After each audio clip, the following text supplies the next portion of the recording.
Oi, gente, bem-vindos à estreia do meu canal Mãe por Acaso. Estou aqui com a maravilhosa, assim como a mãe, minha filha, que se chama Amine.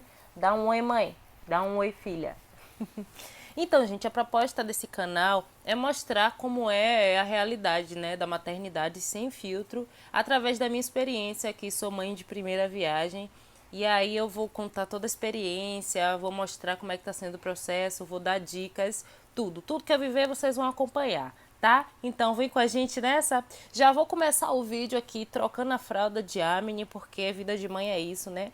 O tempo que sobra pra gente é mínimo, então eu vou ter que incluir as atividades do meu dia a dia com ela quando eu for gravar. E o vídeo de hoje em especial é sobre o meu relato de experiência com o meu parto. Isso, essa princesa aqui nasceu de uma cesariana. E aí eu vou contar pra vocês desde o início do trabalho de parto até o pós-parto em casa, tá bom? Então, vem com a gente!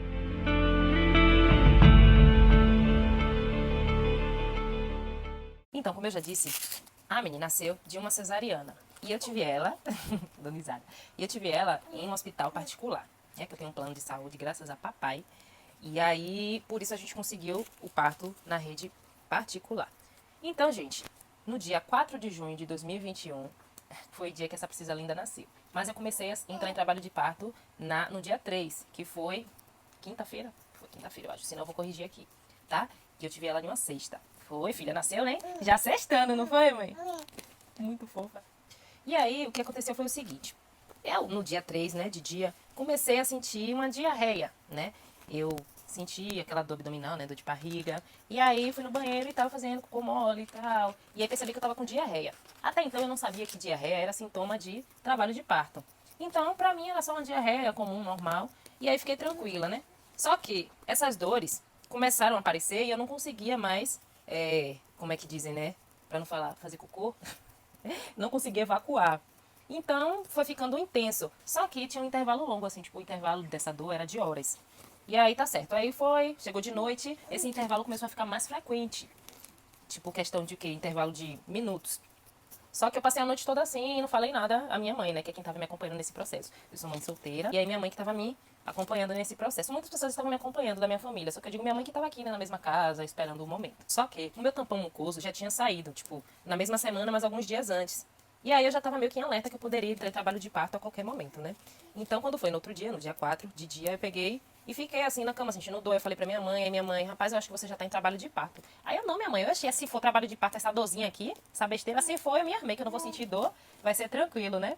E aí a minha mãe foi, e aí eu fiquei deitada nessa. Aí comecei a me exercitar, né? Tinha uma bola aqui, né? Aquela bola de fazer pilates. Aí eu comecei a me exercitando um pouquinho, mas fiquei mais na cama, né? Aí depois minha avó veio aqui, pegou na minha barriga e tal, pra sentir a neném e falou, ó, é hoje, viu? De hoje não passa, essa neném vai sair hoje. Aí eu fiquei super ansiosa. Ai, meu Deus, finalmente vou conhecer minha filha. Mas, meu Deus, e agora? O parto? Será que você te dou? Como é que vai ser? Um pouquinho de desespero com ansiedade, né? E aí, tudo bem. Aí minha prima veio aqui também, que já teve neném, já teve, tem 2 filhos ela. E ela falou, rapaz, você tem que ficar caminhando, se exercitando pra poder ir melhorar a sua abertura, né? E aí eu fiquei caminhando. Nessa que eu fui caminhando, foi que começou a intensificar, né, o trabalho de parto. E aí eu começava a sentir essas dores em um intervalo mais curto. Como é essa dor, gente? Essa dor é o seguinte, parece que você está com cólica e com vontade de fazer cocô. Eu não sei como é que os homens vão entender isso, tipo assim, uma dor de barriga com uma dor abdominal, porque eles não sentem cólica, né? Mas as mulheres vão entender, pra quem sente cólica, óbvio. E aí vinha essa dor, uma pontada assim que dava e passava. Era bem rapidinho assim, que durava a dor, sabe? E aí passava. E aí ao decorrer que eu fui andando, caminhando aqui no quintal, ela vinha de um intervalo mais curto. E aí já tava chegando, perto do horário do almoço, de meio-dia, por aí. E aí, tipo, minhas tias, tudo falando, ó, é melhor ir logo pro hospital, porque aí lá vai ver, né, como é que tá a situação. Mas ela já tá em trabalho de parto. De hoje essa menina não passa. Nisso eu tava com 38 semanas e alguns dias. E aí a mala do hospital já tava pronta. Só tinha que deixar tudo certo, sabe? E olhar se tava tudo mesmo na mala. Pegar algumas coisas que iam fora da mala. E aí, na verdade, era uma mala minha e uma dela. E aí a gente foi, caminhei mais um tempo, esperei. E aí, como eu morava muito longe do hospital, a gente achou melhor ir adiantar, né? E aí a gente chamou um amigo de meu pai que se dispôs a me levar para o hospital. E aí juntamos tudo, conferimos tudo que tinha que levar. E aí a gente foi pro hospital. E aí foi uma despedida aqui muito massa. Tem o vídeo no meu Instagram mostrando. A galera da minha família se reuniu e fez tipo um beco, né? Porque a gente tava em pandemia e todo mundo distante. E aí eu fui passando e a galera disse, ah, não sei o que, desacompanhe. Boa hora, não sei o que. Foi muito, muito legal. Quem quiser conferir esse vídeo tá lá no meu Instagram, tá? A gente foi, eu ainda sentindo as contrações num intervalo de 4 minutos, né? Chegou lá no hospital, tudo tranquilo, não tava cheio, eu fui direto pra ser atendida. E aí a gente vai, né, dar os dados e tudo. E aí eu passo por uma triagem para saber em que nível de trabalho de parto eu tô, né? Se eu tô iniciando trabalho de parto, se eu tô, tipo, em uma faixa amarela, se eu já tô em uma faixa vermelha, se é urgente, se teve alguma coisa com o bebê. Aí eu passo por essa triagem, né, que é com a enfermeira, ela analisa e tal. E aí depois eu vou ser atendida pelo médico obstetra. E aí eu ia ser atendida com um plantonista, né? O que é plantonista? Plantonista é o médico que tá lá no plantão, né, no horário. E aí pode ser um agora, pode ser um daqui a pouco, outro mais tarde. Normalmente as grávidas têm a opção de fazer o parto com o seu obstetra. Mas para isso, o seu obstetra ele tem que ter tipo algum cadastro com o hospital. Porém, você paga por fora, né? Tipo assim, se o parto já está incluso no seu plano de saúde, você ainda vai pagar para o seu obstetra fazer o seu parto. Que aí vai, cada um tem o seu valor, mas é em média assim, tipo uns 4 mil reais. E se você não tem um plano de saúde, mas quer fazer num hospital particular, você paga o valor do parto, que aí também vai depender de cada hospital, né? E aí fui atendida, passei pela triagem, tava no nível, tipo, de iniciando assim o trabalho de parto. E aí eu fui ser atendida com a médica para ela poder fazer o toque, né? Lá na Cheroline, para ver com quantos centímetros eu tava de dilatação. E aí eu fui ser atendida por essa médica, ela fez o toque e eu tava com 2,5 para 3 de dilatação. Isso é bem no início do trabalho de parto. Para você ser internada com o trabalho de parto, você tem que estar no mínimo com 5 de dilatação. E aí, essa primeira médica já me ofereceu logo. Falou, você não quer fazer cesárea, não? Vamos fazer logo cesárea, eu já tô aqui, não sei o quê. E aí, eu queria muito ter parto normal, natural. Muito, muito, muito. Porque, né, eu queria esse lance da recuperação, me recuperar rápido.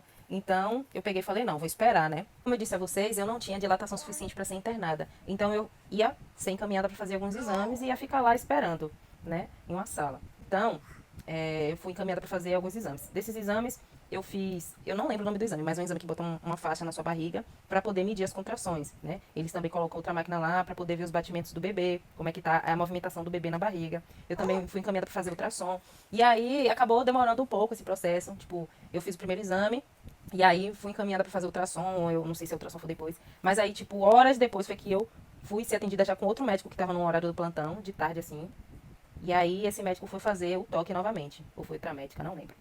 E aí foi fazer o toque e refazer em mim. Foi outra médica, foi outra médica. Foi fazer o toque e adivinha, minha dilatação estava a mesma.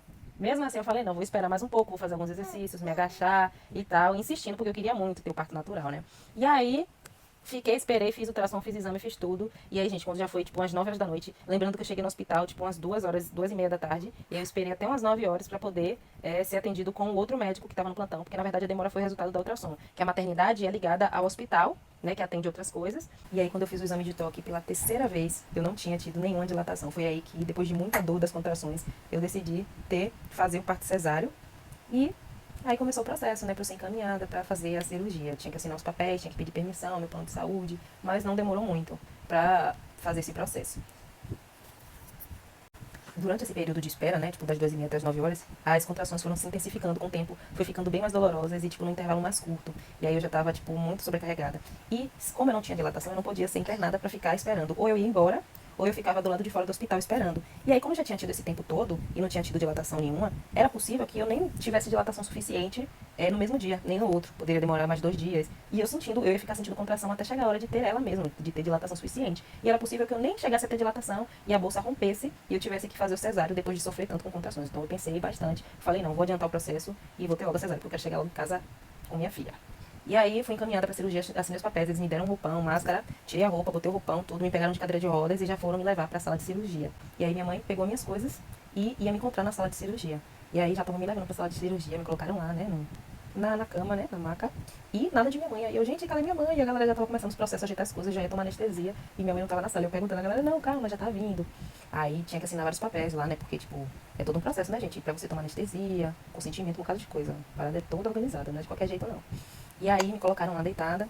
E aí tem muitos, mais de um médico e vários enfermeiros, né? Também tem a pessoa que vai aplicar anestesia, anestesista, é outro departamento. E aí, enfim, né? Tudo certinho. E aí o anestesista, uma pessoa muito legal, agradável. Ele veio e tal, conversando comigo, me perguntando as coisas. E o médico que fez o meu último toque era o médico que ia fazer o meu parto. E quem tava com ele? A médica que me atendeu assim que eu cheguei no hospital, lá às 2h30 da tarde. Ela, rapaz, eu não disse a você que era pra gente fazer logo a cesárea? Ela passou na minha cara que eu não quis logo fazer. Esperei mais tempo pra sentir dor. Mas enfim, ela tava lá também. E aí uma equipe muito bacana, muito bacana. Eu tive a menina na maternidade Santa Maria, que é do Hospital Português, aqui em Salvador. Aqui em Salvador, não, Câmara de Camaçari, né? Gente, Salvador, é em Salvador. Camaçari. E aí, chegou a hora de tomar anestesia. eu fui tomar anestesia, mas antes de tomar anestesia eu pesquisei bastante. E já tava meio que preparada, assim, né? Eu tenho várias tatuagens, então eu ficava pensando assim, não, chega na hora, eu imagino que eu tô fazendo uma tatuagem nova e vai ser tranquilo, né? Não vou nem, tipo, empinar na frente, né? Que dizem que normalmente tem esse reflexo e não pode, né? Se mexer na hora de tomar a agulhada. E aí eu vi muita gente falando, botando pressão de que a agulha era grossa e tal, então eu tava com bastante medo também.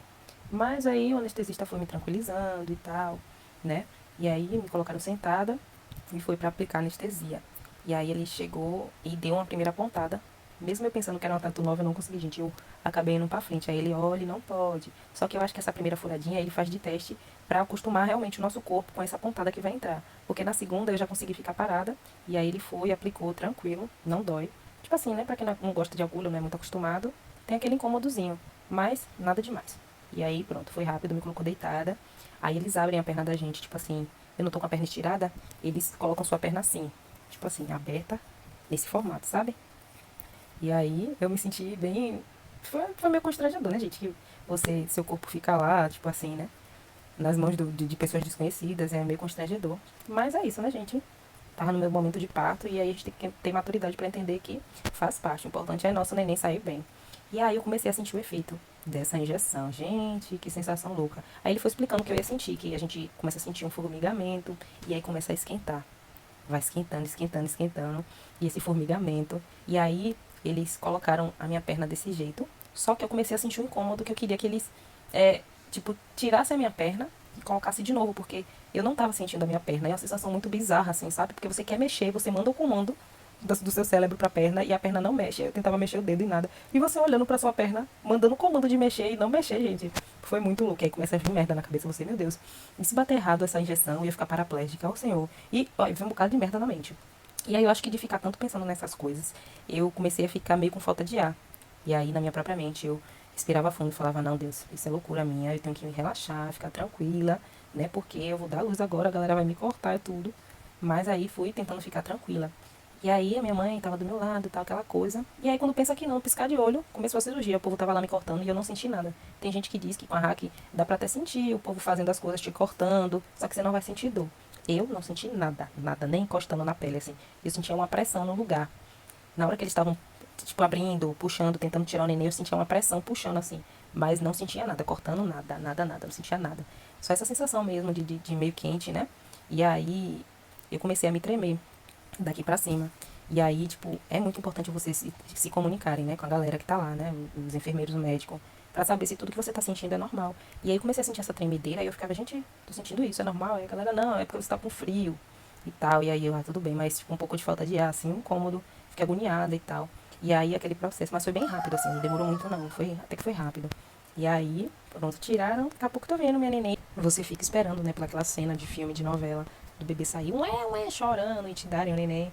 E aí aquela ansiedade depois que tirou o bebê. E aí, meu Deus, será que minha filha tá bem? Tudo bem com minha filha? E aí, finalmente, o choro, o berro, né, que ela já nasceu fechando.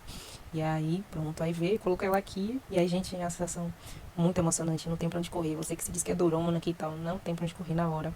E aí, coloca ela ali perto de você e olha pra minha mãe e ver minha mãe presenciando aquele momento. Eu acho que foi, tipo assim, um dos melhores momentos da minha vida, sabe? E minha mãe emocionada também, com o olho lacrimejando. E aí, pronto, não aguentei. Não chorei, abri o berro, né? Porque eu tava até, né, anestesiada. Mas, tipo, desceu uma lágrima. E aí, foi. Aí tem todo o processo lá, né? Que depois eu posso contar mais sobre o processo da cirurgia. Mas aí eles foram me costurar, né? Tá, aquela coisa. Aí foram examinar neném enquanto me costuravam. E aí colocam um bocado de coisa pra poder medir meus batimentos de coisa pra ver se isso durante a cirurgia, né? E aí pronto. Aí eles, depois que termina tudo a cirurgia, o bebê bem, o bebê vai direto comigo no mesmo quarto que eu vou ficar. Não é que nem antigamente que o neném ficava separado da mãe, não, tá? Vai junto pro quarto comigo. E aí foram, pegaram a maca, me transferiram e a neném foi junto comigo. E aí o que que acontece? O neném só não vai junto com você se ele precisar ter algum atendimento especial, lá no neonatal, não sei se é assim que fala, mas é tipo como se fosse uma emergência, né, de neném, que fica separado, aí fica naqueles cubo de vidro, assim, de vidro não, que é de acrílico, né, que o neném fica lá pra ser examinado, tudo certinho. E aí, gente, eu fui pra um quarto, é um quarto que ficam duas recém-paridas, né, divide pra duas famílias no caso. E aí, como no período de pandemia a gente não podia receber visita, só fica um acompanhante, ficava um acompanhante com você. Quando a gente chegou no quarto, já tinha uma mamãe lá que tinha tido neném, só que tava curtindo, dividindo, né? Se a gente não via quem tava lá.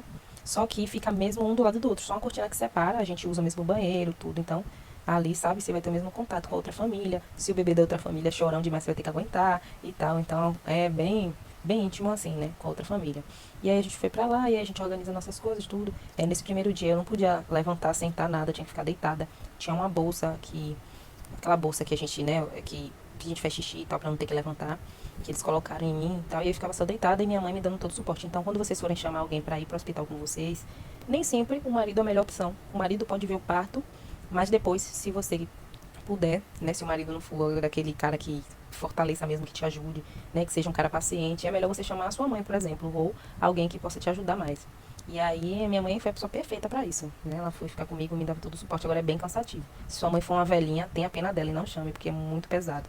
Então, gente, nesse hospital que eu tava, o atendimento era ótimo. Todas as enfermeiras eram demais, assim, tipo, muito atenciosas. Num período curto de tempo, toda hora ia alguém lá no quarto, né? Dar remédio, ver como é que a gente tava, medir a temperatura, tudo nos horários certinho, vim trocar os remédios, tudo e tal. Enfim, era tudo certinho. Também pra dar banho em Amine, porque eu ainda não podia dar banho no primeiro dia, né? E aí, normalmente, quem tem parto normal sai em 2 dias, porque o bebê tem que ficar em observação 24 horas. E quem tem cesárea, normalmente fica uns 3 dias, se tiver tudo certo com o bebê. O meu Deus, eu tô trocando, eu acho que é tipo isso, tipo assim, nessa faixa. Mas é isso, minha experiência nessa maternidade foi incrível, né? Uma equipe muito atenciosa, muito cuidadosa, alimentação incrível. Eu tinha 6 refeições por dia e meu acompanhante 3. E a comida era muito gostosa. E assim, não tenho do que reclamar, certo? O único problema pra mim é esse lance de dividir com a família do lado, porque você podia estar com uma família problemática, um neném que chorasse muito. E era um rolê muito cansativo, porque você tem que amamentar o tempo todo, então, sabe, pra você dormir é meio complicado. Aí tem neném que é mais difícil de lidar, né? Chora muito, tá passando por algum processo. A menina teve que passar pela fototerapia. No momento eu não lembro explicar o porquê, né? Mas é algo relacionado lá ao sangue, né? Porque como o nosso sangue era diferente, aí deu uma alteração lá que ela tinha que tomar o banho de luz, que é aquela luz azul, que o bebê tem que ficar sem roupa, tapando os olhos. E aí eu vou deixar um vídeo aqui mostrando como foi esse processo. E, tipo, quando eu recebi a notícia que ela ia ter que fazer isso, eu fiquei bem pra baixo, porque a gente ia ter que ficar mais tempo no hospital. E aí, quando você tem um neném, você só quer ir pra casa descansar com o seu neném. Pra pegar no peito, a Mini foi bem rápido. Por mais que meu bico, eu não tinha bico nenhum, assim, meu peito não tem bico, mas ela pegou. O problema foi que com isso, meu peito machucou e não teve pra onde correr. Feriu, gente, é uma dor que eu não sei explicar a vocês, mas é muito doloroso, sabe? Por isso que tem muitas mães que desistem da amamentação. Mas também não julgo quem não consegue amamentar, porque tem crianças que puxam muito mais e que dói muito o peito, mas eu, quando vim pra casa, eu senti mais do que no hospital, né? Porque no hospital eu ainda tava no processo, meu peito se adaptando, aí depois feriu enquanto eu tava em casa, aí, tipo, eu chorava, porque era muito doloroso, mas eu não desisti. E aí sarou rapidinho, tipo, uma semana, eu usei uma pomadinha, e aí sarou meu peito, aí eu consegui amamentar minha filha de boas. E aí eu fiquei no hospital uns 4 dias, depois finalmente a gente veio pra casa, e aí vem todo aquele lance, né, de se adaptar. É muito importante ter uma rede de apoio que te ajude, te apoie, porque quem tem cesárea, gente, é muito difícil. Toda a experiência que eu tô contando é a partir da minha experiência de cesárea. Eu não sei como é com parto natural, mas o cesárea você vai precisar muito de apoio. Tipo, minha mãe vinha me dar minha comida na cama, tudo. Eu tive uma rede de apoio assim, incrível. Minha mãe é espetacular. Ela fazia tudo, trocava meu lençol de Amine, limpava o quarto todo dia, fazia tudo assim, sabe? E minha mãe é espetacular, maravilhosa, um anjo na minha vida. E aí só depois de um tempo que eu já começava a fazer algumas coisas assim. Mas desde que eu vim pra casa era eu que trocava a Amine, eu que dava banho nela, mas tudo sem fazer muito esforço. E aí foi isso, foi bem difícil se adaptar no início. Pra mim, o que mais pesou, assim, foi a amamentação, que meu peito feriu e doía demais, doía demais. E você tem que alimentar o bebê de qualquer jeito. Tinha a questão do sono também, que nos primeiros dias você não consegue dormir à noite direito, porque você tem que amamentar o bebê. Ah, e se o bebê dormir, você tem que acordar pra amamentar, porque o bebê tem que se alimentar a cada 3 horas, né? Não pode ficar sem se alimentar um período muito longo pra não baixar a glicose. E aí, primeiro mês, minha irmã vai ser luta. E é isso aí. Foi difícil no primeiro mês, mas eu fui me acostumando. Tinha minha rede de apoio, né? Minha mãe me ajudando ali, muito incrível. E aí fui me acostumando. Hoje a menina tá com 3 meses e meio, tá pra fazer 4. E assim, não tendo o que reclamar, é uma experiência incrível. Com o tempo, o sono do bebê vai se adequando. Tem algumas medidas que você consegue adotar para poder fazer com que o bebê durma mais à noite, né? Mas mesmo você tentando, tem bebê que não vai, né? No início não vai dormir de noite, né? Vai madrugar mamando. E você tem que ter muita paciência aí tentando adequar o bebê à sua rotina, né? Que aí é com o tempo, hoje em dia, com 3 meses e meio aqui, a Mini dorme a noite toda, graças a Deus, Deus abençoe. Ela dorme a noite toda, só que ela também vai dormir tarde, ela vai dormir aqui umas meia-noite e pouca, por aí. Mas dorme a noite toda, acorda de manhã tarde ainda, preguiçosinha. E assim, eu vou voltar aqui no canal para poder mostrar a nossa rotina, que a galera pediu bastante no Instagram. E você que está assistindo esse vídeo não me segue no Instagram, se quiser pode me seguir, porque lá é que eu faço algumas enquetes, pergunto e compartilho o nosso dia a dia. Tem o meu Instagram, tem o Instagram dela, onde eu posto fotos, né? E é isso, se quiser acompanhar a gente mais de pertinho, vai lá, me segue no Insta. E se você curtiu esse vídeo, curte aí para dar esse apoio, né? Dar esse incentivo para continuar gravando. Se inscreva no canal, ativa o sininho. E é isso aí, gente. Quem assistiu até aqui, muito obrigada. Essa foi minha experiência. Se você tá grávida e ainda vai ter neném, não se assuste, pode ficar tranquila. Busque por uma rede de apoio para poder te ajudar. Escolha a pessoa certa para ir para o hospital com você, porque isso é muito importante. E fique tranquila, se informe e vai dar tudo certo. Se vocês quiserem saber mais alguma coisa específica sobre o meu parto, é só me perguntar aí nos comentários ou então lá no meu Insta que eu respondo. E respondo rápido, tá? E é isso aí, gente. Beijos e até o próximo vídeo.